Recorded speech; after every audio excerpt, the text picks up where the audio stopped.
എല്ലായിടത്തും പോകും. എല്ലാ സമുദായ ഈ പാണക്കാട് തങ്ങൾ സമുദായ സംഘടന നേതാവെന്ന നിലയിൽ കാണാൻ പോയതല്ല. മുസ്ലിം ലീഗിൻ്റെ സമാരാധ്യനായ അധ്യക്ഷനാണ് സന്ദീപ്. UDFൻ്റെ ഘടകകക്ഷി നേതാക്കളെ എല്ലാവരെയും കാണും. സംശയം എന്താ? ഞങ്ങളുടെ ഘടകകക്ഷി നേതാവിൻ്റെ ഞങ്ങളെല്ലാവരും പോകണമല്ലേ?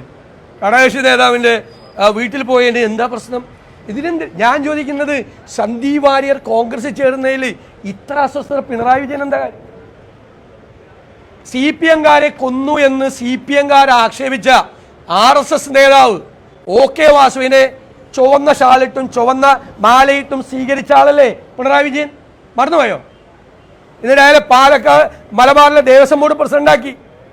എന്നിട്ട് വന്നിട്ട്, ഞാൻ എൻ്റെ ഭാഷയല്ല ഉളുപ്പില്ലാതെ സംസാരിക്കാമെന്ന് പറയുന്നത്, എൻ്റെ ഭാഷയല്ല, ഞാൻ അറിയാതെ പോലും അങ്ങനെ പറയണമെന്ന് ആഗ്രഹിക്കും. മുഖ്യമന്ത്രി സ്ഥിരം പറയുന്ന ഭാഷയാണ്. എന്നിട്ട് ഉളുപ്പില്ലായ്മ എന്ന് പറയുന്നത് ഞാനത് പറയുന്നില്ല, ആ വാക്ക് പറയുന്നില്ല. OK വാസി BJP നേതാവ് പോലുമല്ല, RSS നേതാവ്. അവരുടെ CPM അണികളെ, പാവപ്പെട്ട CPM-കാർ, ഇപ്പം അല്ല പണ്ട്, അത് പഴങ്കഥയാണ്, ഇപ്പം സഖ്യത്തിലാണല്ലോ. കൊന്നുവെന്ന് CPM-കാർ തന്നെ ആക്ഷേപിച്ച നേതാവിനെ മാലയിട്ട് സ്വീകരിച്ച ആളാണ്. എന്നിട്ട് സന്ദീപ് വാര്യർ കോൺഗ്രസിൽ ചേർന്നപ്പോൾ ഭയങ്കര വിഷമം.